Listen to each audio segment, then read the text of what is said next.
Magandang umaga po sa inyong lahat. At welcome po sa Pambansang Dambana ni Santo Padre Pio. Patuloy po ang ating pagdarasal sa lahat ng mga may sakit. Kasama na yung mga may sakit at mga overseas Filipino workers na sumusubaybay sa atin sa pamamagitan ng ating FB Live.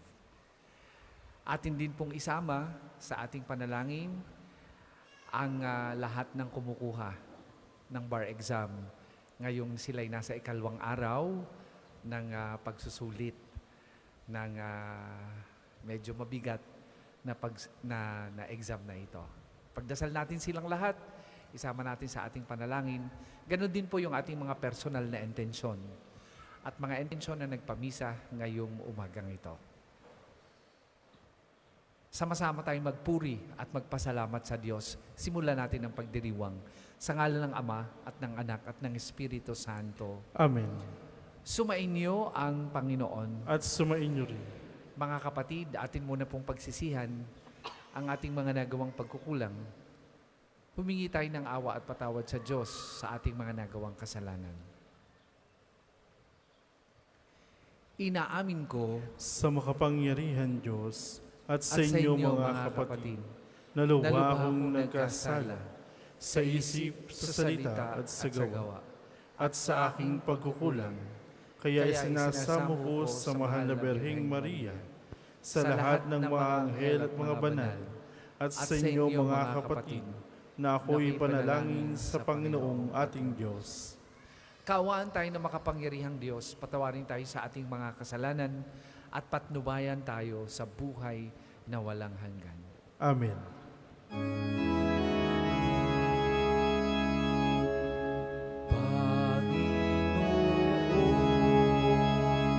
Kaawaan mo kami,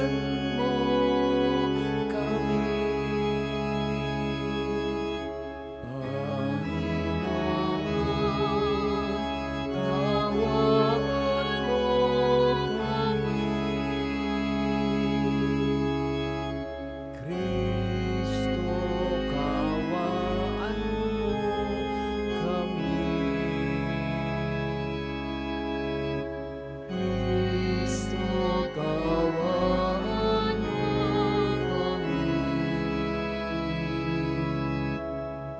Panginoon, kaawaan mo kami.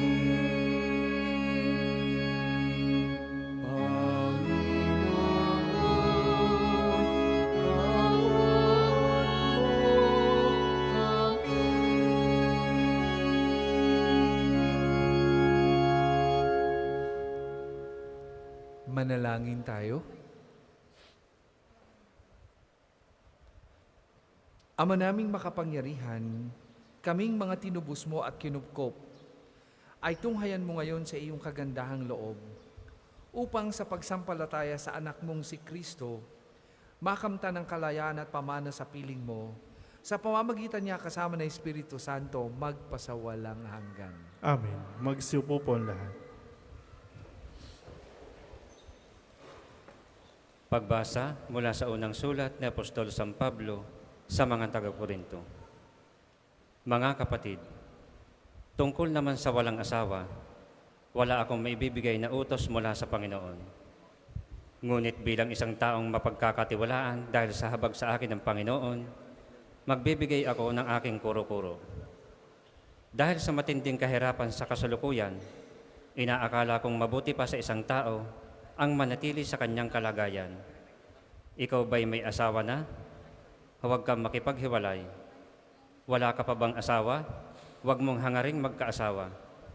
Kung ikaw ay mag-asawa, hindi ka nagkakasala. At kung ang isang dalagay mag-aasawa, hindi siya nagkakasala. Ngunit magdaranas sila ng mga kahirapan sa buhay na ito, at iyan ang ibig kong maiwasan ninyo. Ito ang ibig kong sabihin, mga kapatid. Malapit na ang takdang panahon, kaya't mula ngayon ang mag-asawa ay mamumuhay na parang walang asawa. Ang mga nananangis na parang di nananangis. Ang mga nagagalak na parang di nagagalak. Ang mga namimili na parang walang ari-arian.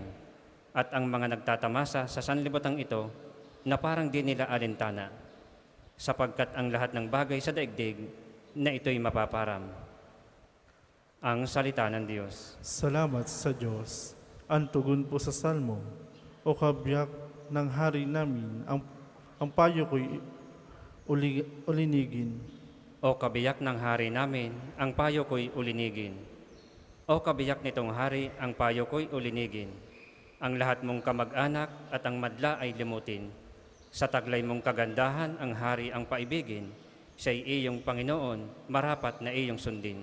O kabiyak ng hari namin, ang payo ko'y iyong ulinigin. Ang prinsesa sa palasyo'y pagmasdan mo't anong ganda. Sinulid na gintong-ginto ang nayaring damit niya. Sa makulay niyang damit sa hari ay pinapunta. Haharap siyang haring yaong mga abay ay kasama. O kabiyak ng hari namin, ang payo ko'y ulinigin. Sama-samang masasaya, ang lahat ay nagagalak, na pumasok sa palasyo at sa hari ay humarap. Darami ang iyong supling, sa daigdig maghahari, kapalit ng ninuno mo sa sinumang mga lahi. O kabiyak ng hari namin, ang payo ko'y iyong ulinigin. Magsitayo po ang lahat.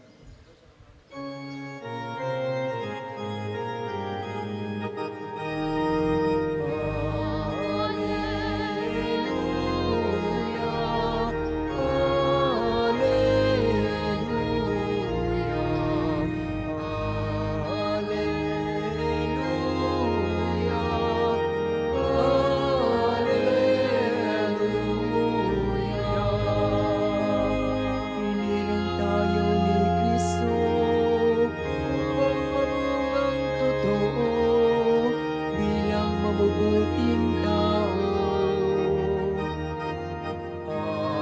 Alleluia,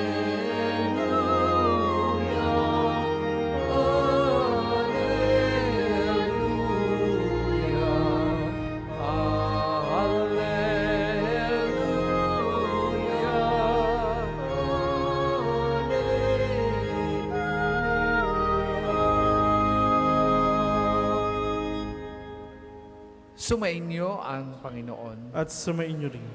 Ang mabuting balita ng Panginoon ayon kay San Lucas. Papuri sa iyo, Panginoon. Nung panahong yon, tumingin si Jesus sa mga alagad at kanyang sinabi, "Mapalad kayong mga dukha, sapagkat ang Diyos ang maghahari sa inyo.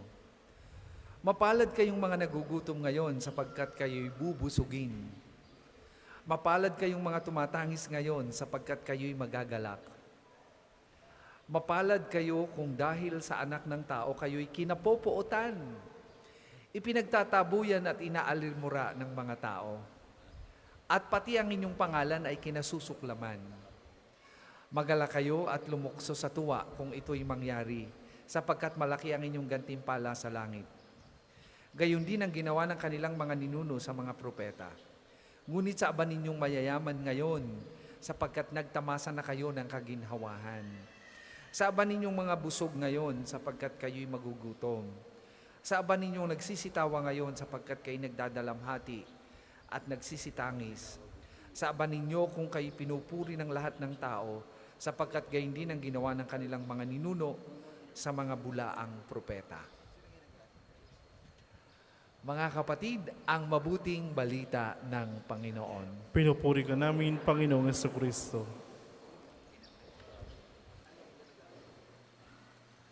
Sa buhay, may mga advantages kapag tayo ay practical. At alam natin yan. Halimbawa na lang,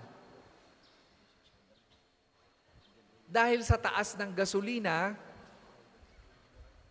parang umabot siya dati ng almost 100 per liter. Ngayon, at least bumababa na ng kaunti. 65, 62, hanggang 55. Yun po ay yung nakikita ko. It makes sense na kung minsan, kung hindi ka naman malayo ang pupuntahan, mas magaling pa magbiyahe, hindi naman kayo nagmamadali. Because it's practical, mas makakatipid ka at yung magagastos mo doon ay mailalagay mo na sa ibang bagay. Kung araw-araw kayo ay namamlansya, konsumo ng kuryente, ay pagsamasamahin na sa loob ng isang linggo para isang init na lang at nang makatipid naman ng konti sa bill ng kuryente. It's just being practical. Pero hindi sa lahat ng bagay, ang practicality ay nakakagaling sa ating buhay. Lalo na kapag ang pinag-usapan ay ang kagalingan ng ating kaluluwa, ang ating pananampalataya ang masasagasaan. At yung ating sense of right and wrong.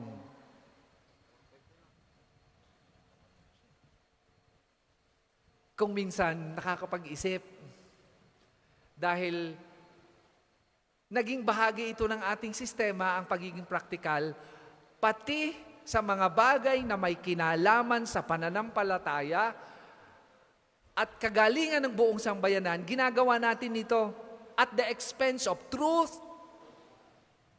at the expense of our country, at the expense of many.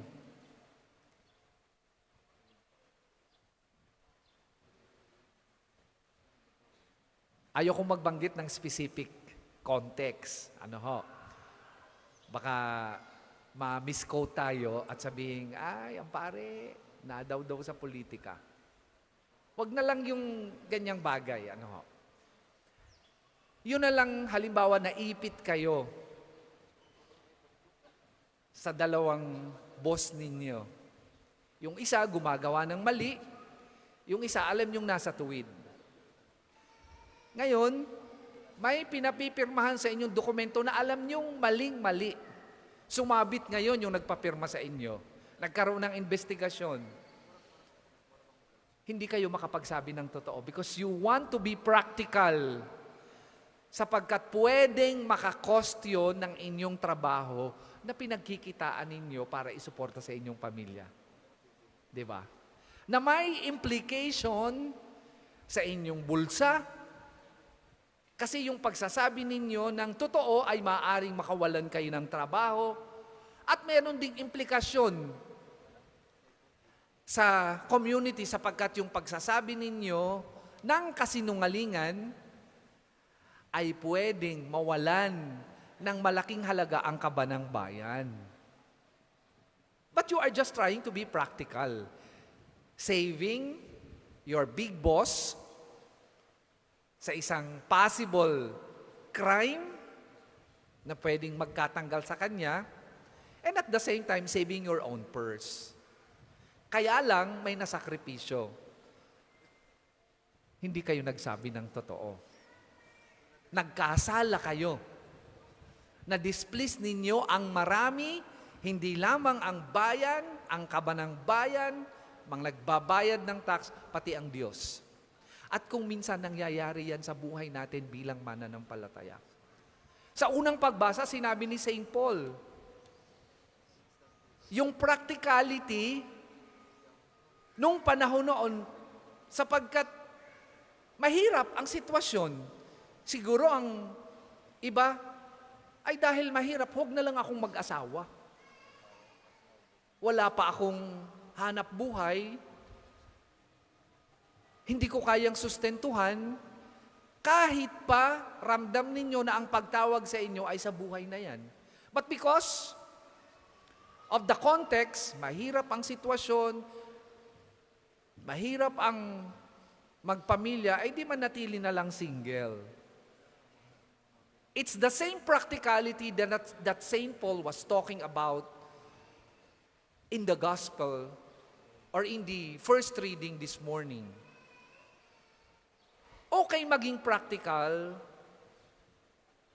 pero kapag makakasagasa ito ng kalooban ng Diyos sa buhay natin, ng ating pananampalataya, ng tama at mali, it does not make sense at all.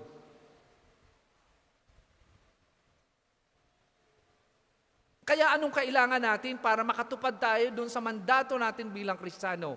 Malalim na pananampalataya. To be practical, real talk tayo, sa mabuting balita? Sino ang matutuwa? At sino ang makaka-appreciate? To be real, maging totoo tayo. Sa pagiging dukha, wala, lahat gusto nating umangat sa buhay. Sinong makaka-appreciate? To be practical, sa pagiging gutom ang tiyan, wala. Sinong gustong laging tumangis? Wala.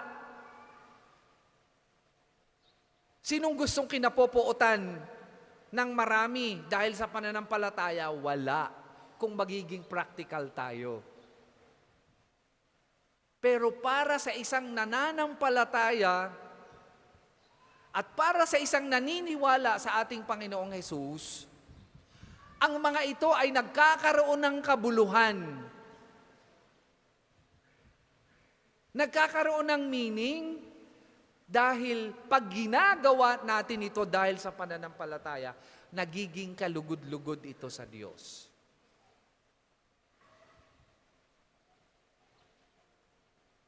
Mabigat. Dahil ito'y taliwas sa ating built-in response sa mga pangangailangan natin bilang tao. Kaya nga ang paanyaya sa atin dito ng mabuting balita ay hingin ang malalim na pananampalataya para may isabuhay itong gospel values na ito. Na mas piliin ang maging dukha katulad ng Panginoon upang maghari ang Diyos. Na mas piliin ang maging gutom sa pagmamahal, maging gutom sa hustisya, maging gutom sa kapayapaan, alang-alang sa pagtataguyod ng gospel values. Na mas piliin ang tumangis dahil sa pagtatanggol sa mga naaapi at mas piliin ang kapuotan ng iba dahil sa pagsasabi ng katotohanan. Ang kayang hingin yan at piliin yan ay yung may malalim na pananampalataya. At sa ganitong diwa, walang sense ang maging practical sapagkat ang at stake dito ay ang ating kaluluwa. Ang at stake dito ay ang relasyon natin sa Diyos. Gusto nating maging kalugod-lugod sa Diyos, gumawa tayo ng tama.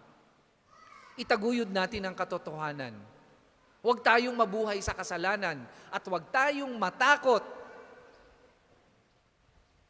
Mabuhay at niyayakap ang hirap, kaakibat ng pagiging nasa mundo natin, nasa sanlibutan natin, dahil tagasunod tayo ni Kristo. Kaya kailangan ng biyaya ng malalim na pananampalataya na siyang hinihingi natin ngayong umagang ito. Tatandaan natin na may hangganan ang kasamaan. Ang tawag ng iba dyan ay law of karma. Pero yan ay bahagi ng plano ng Diyos. Magtatagumpay ang mabuti, mananatili ang katotohanan, ang kasamaan ay hindi mananatili. Kaya nga, babala sa mga nawawili sa mundong ito, huwag tayong magtamasa sapagkat ang kaginhawahan ay hindi lamang dito sa mundong ito. Ang tunay na kaginhawahan ay nasa kabila. Ang tunay na pagkabusog ay nasa kaharian ng Diyos. Ang tunay na galak at saya ay nandun sa langit na siyang ating patutunguhang lahat. It makes sense to be practical. But when it compromises our faith and our soul, We have to make a stand. We have to choose Jesus. We have to choose God. There's no other way. Para po sa maghahandog ng sobre, pakihulog na lamang po sa buslo.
Magsitayo po ang lahat.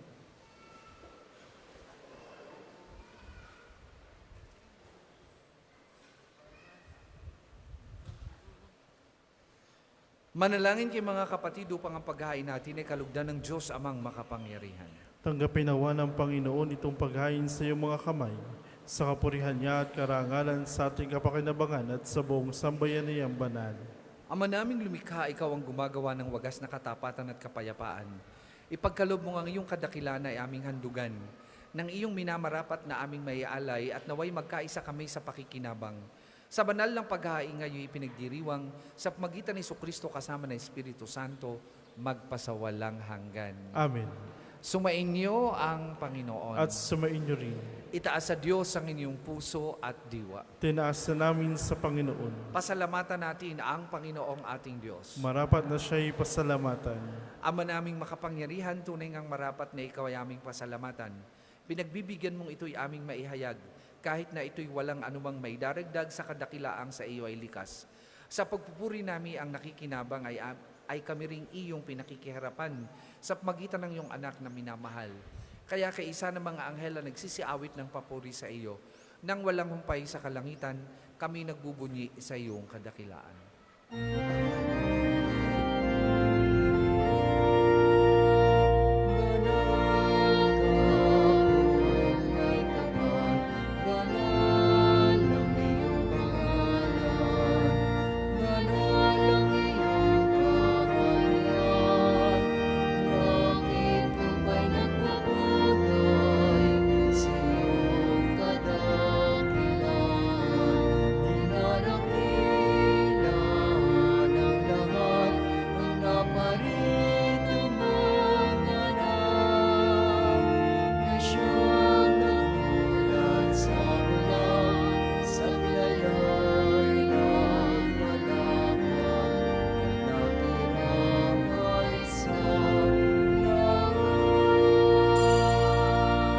Kung hindi po kayang lumuhod ay manatili pong nakatayo na may paggalang.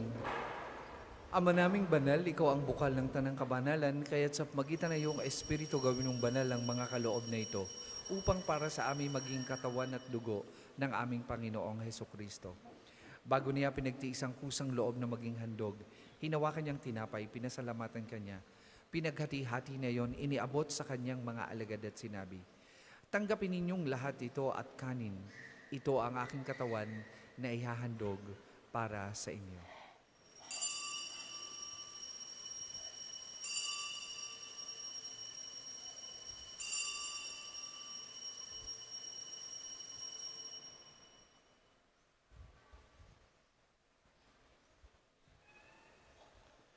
Gayun din naman nung matapos ang hapunan, hinawakan niyang kalis. Muli kanyang pinasalamatan. Iniabot niya ang kalis sa kanyang mga alagad at sinabi, "Tanggapin ninyong lahat ito at inumin. Ito ang kalis ng aking dugo, ng bago at walang hanggang tipan. Ang aking dugo na ibubuhos para sa inyo at para sa lahat. Sa kapagpapatawad ng mga kasalanan, gawin ninyo ito sa pag-alaala sa akin.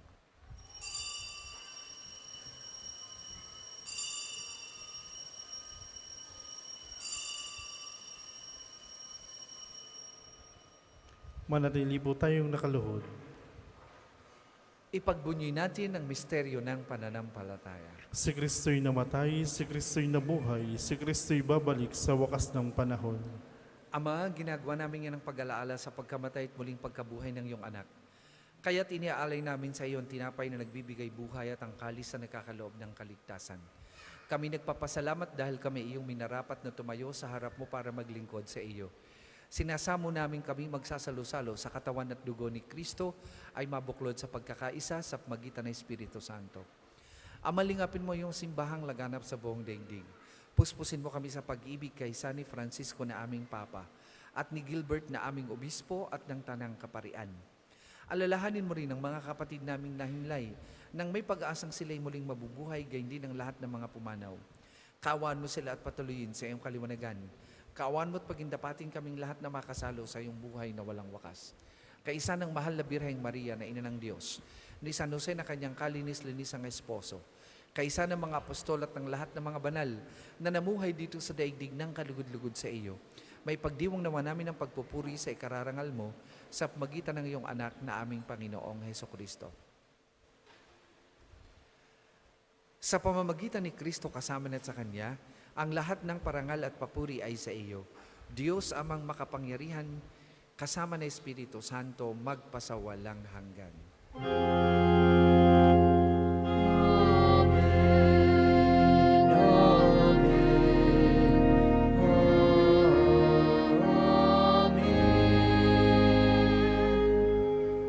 Sa tagubilin ng manakagagaling na utos at turo ni Jesus, na Panginoon natin at Diyos, ipahayag po natin ng lakas loob.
Hinihiling namin kami adya sa lahat ng masama, pagkalooban ng kapayapaan araw-araw, iligtas sa kasalanan at ilayo sa lahat ng kapahamakan. Samantalang aming pinananabikan ng dakilang araw ng pagpapahayag ng tagapagligtas naming si Heso Kristo. Sapagkat iyong ang kaharian at ang kapangyarihan at ang kapurihan magpakailanman. Amen.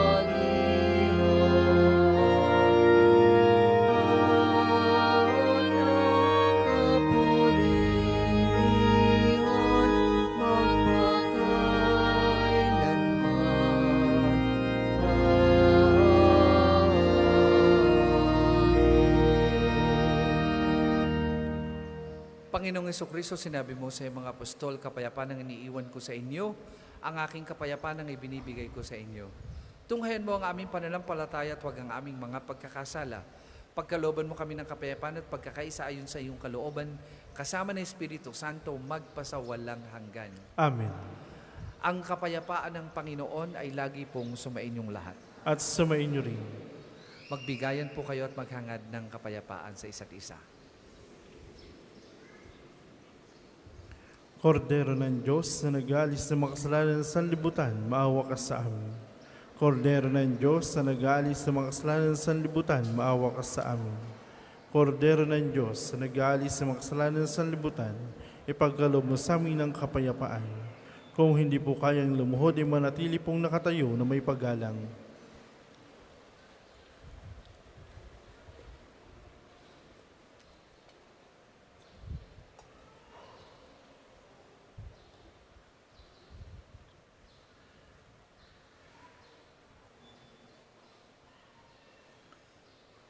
Mga kapatid, ito ang kordero ng Diyos. Ito ang nag-aalis ng mga kasalanan ng sanlibutan. Mapalad ang mga inaanyayahan sa kanyang banal na piging. Panginoon, hindi ako karapat-dapat na magpatuloy sa iyo, ngunit sa isang salita mo lamang ay gagaling na ako.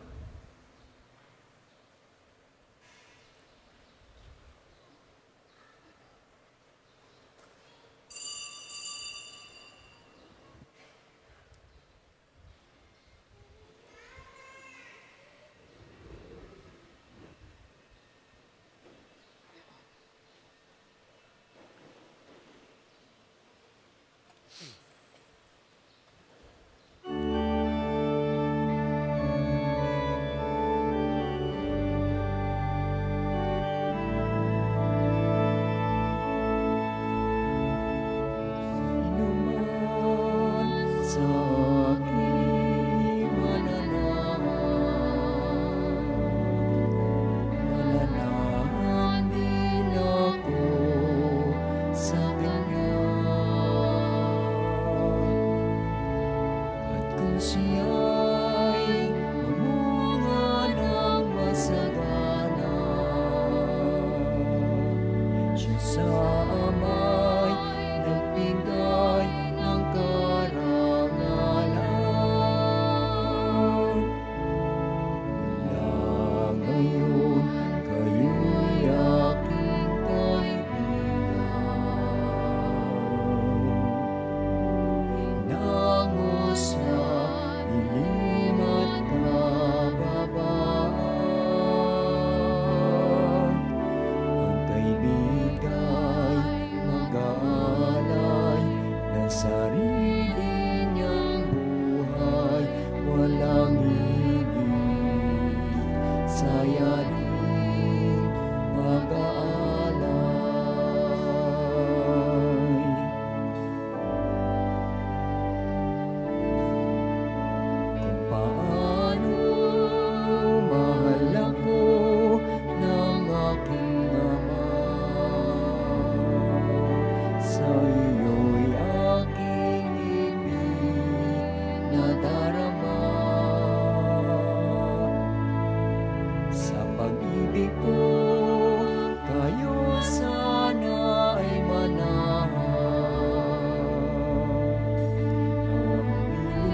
Ang second collection po ay para sa patuloy na pagpapaunlad ng parokya at pambansang dambana ni Santo Padre Pio at para sa pangangailangan ng matatanda at may sakit na paring ng Archdiocese ng Lipa. Salamat po sa inyong handog.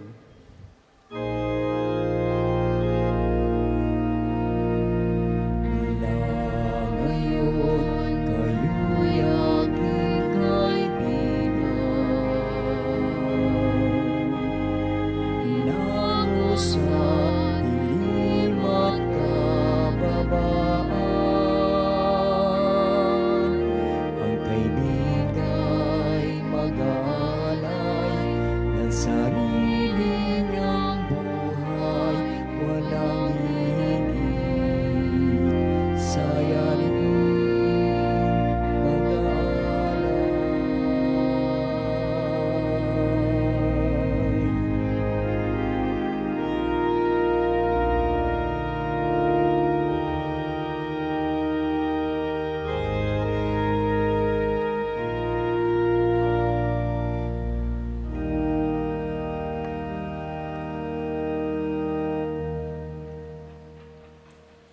Magsitayo na po ang lahat.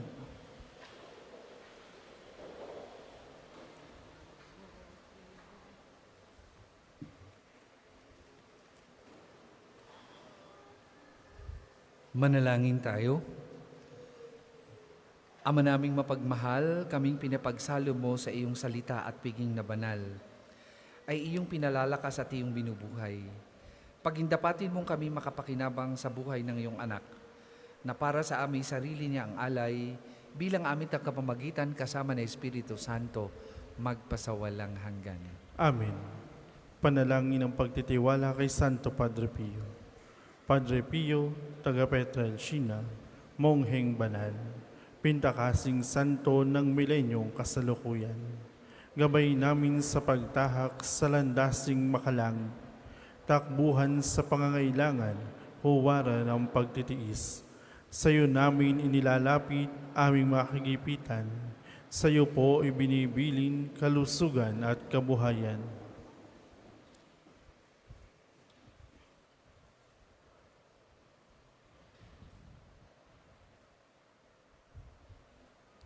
Di man karapat-dapat, kami po ay pagbigyan, bendisyonan at basbasan, maging ganap sa buhay.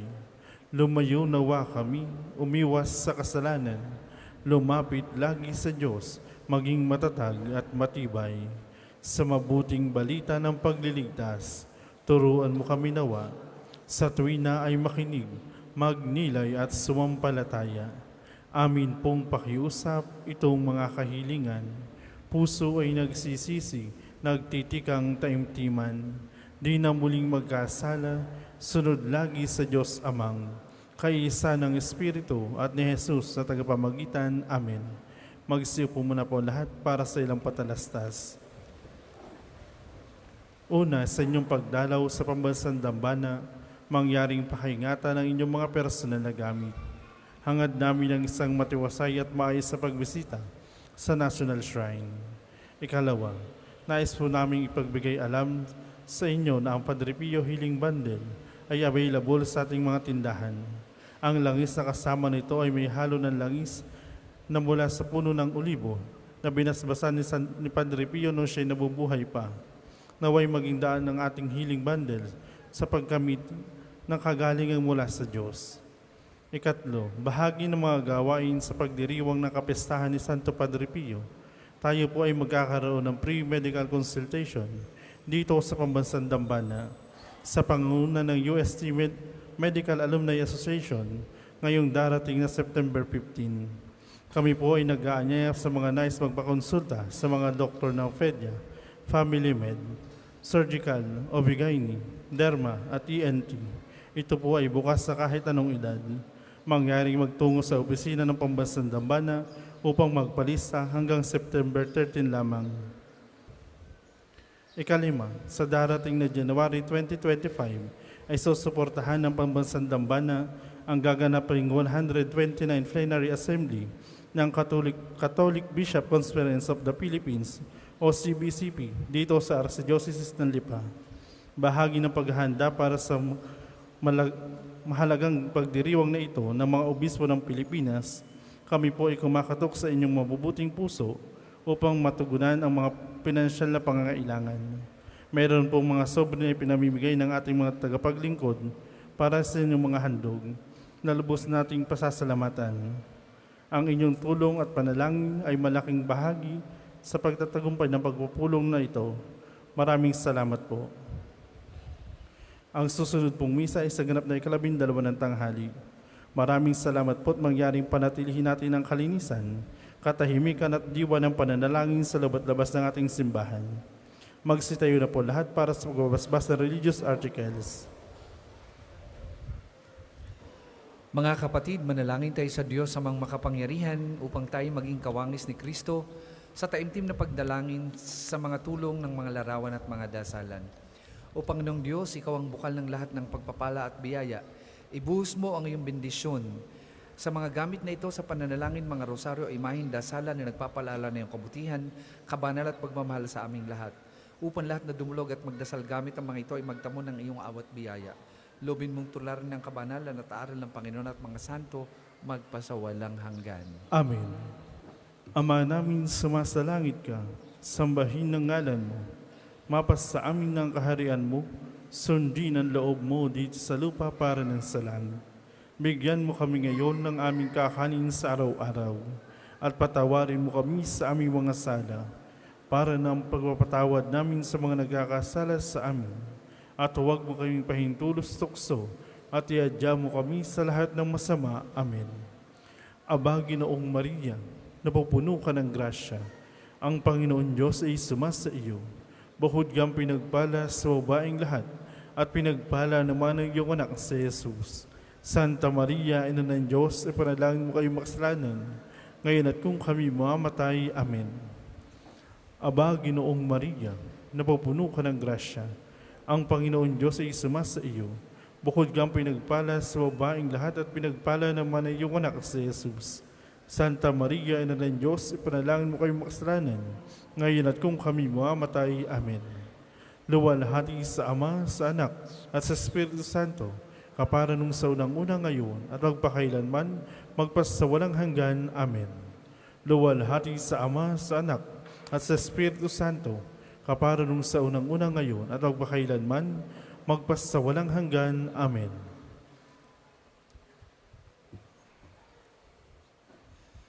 Sumainyo ang Panginoon At sumainyo rin. at pagpalain kayo ng makapangyarihang Diyos, Ama, Anak at Espiritu Santo. Amen. Tapos na po ang ating pagdiriwang, humayo kayong mapayapa. Salamat sa Diyos.